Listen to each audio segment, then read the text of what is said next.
әу баста менің басымдағы жағдай дәл осылай ушығып қоғам алдында ашық талқыланады деп ойлаған жоқпын. Алдымен полицияға арыздандым. Бірақ іс созылып, бір жақты қаралып, куәгерлер тіпті шақырылмай бұрмалана бастады. Одан бері бірнеше медициналық сараптамадан өттім.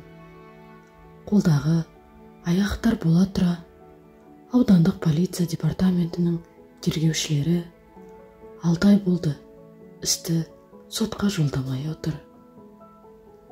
Ауыр соққыдан соң денем 4 жерінен сынып, бас сүйегіме зақым келді. Бұдан артық тергеушілерге қандай дәлел қажет? Неліктен тергеу іс бұрмаланып, әділ жүргізілмей жатыр? Әйелін ұрып, тіпті өлтіретін адамға ең қатаң жаза тағайындалу тиіс, дейді ашынған әйел. Менің моральдық және физикалық жағдайым әлі де қалыпқа келмеді.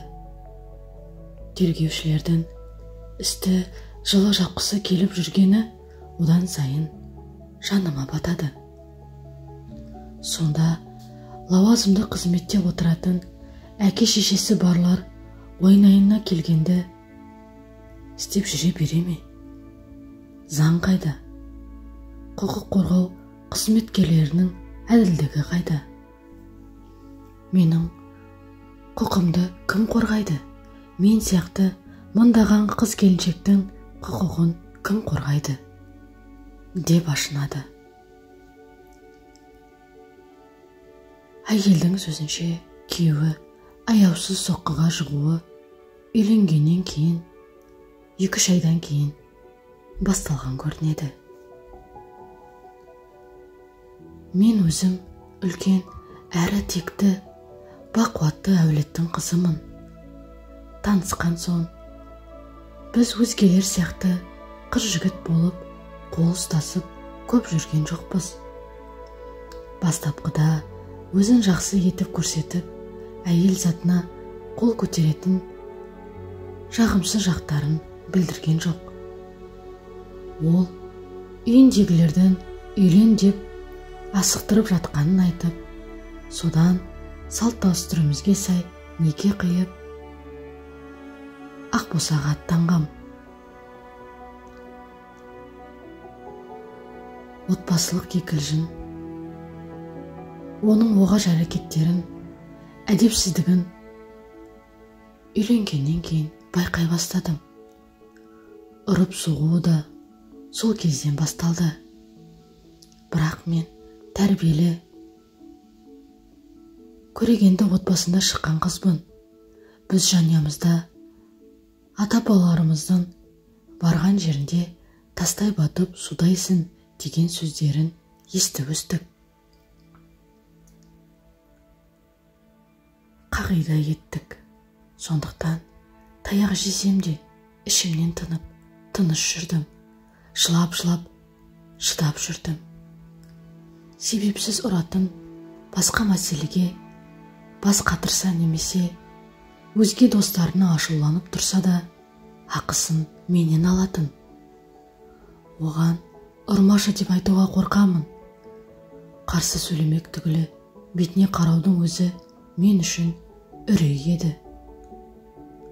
Солай үнсіздікпен және таяқтың астындағы өмірім тағдырыма айналып жүре бердім. Сол арада балаларымыз да дүниеге келді. Кішкентай балапандарымыздың көз алдында төмпештеудің өзі де ауыр еді.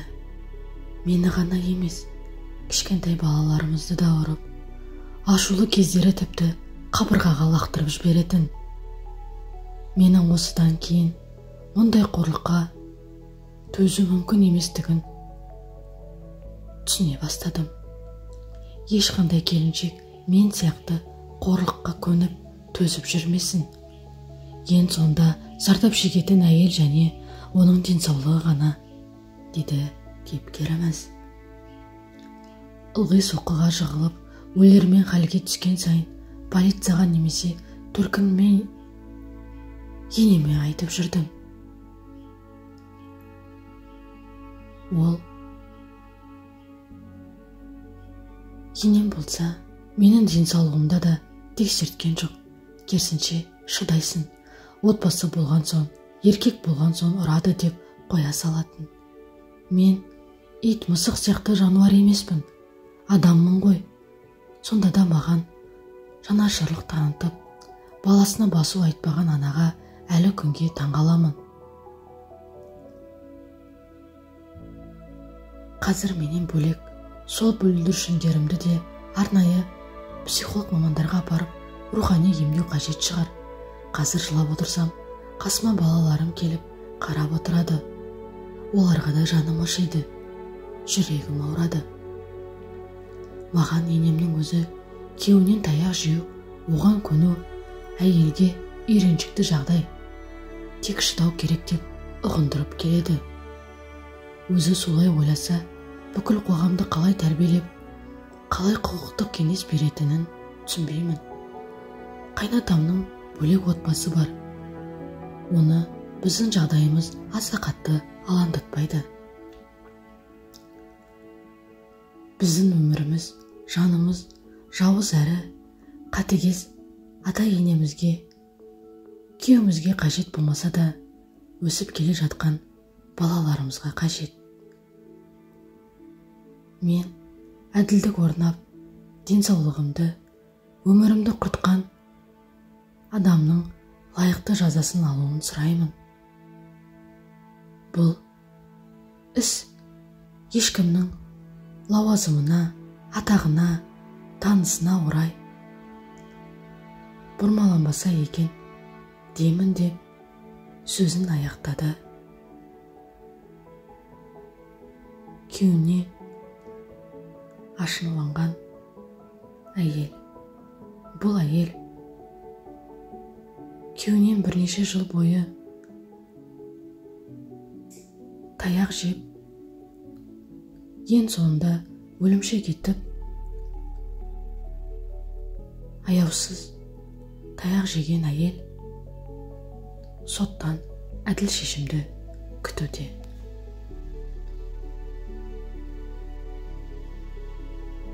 Бұл өмірде ешбір әйел мен балалар жыламасыншы. Әңгіменің соңы.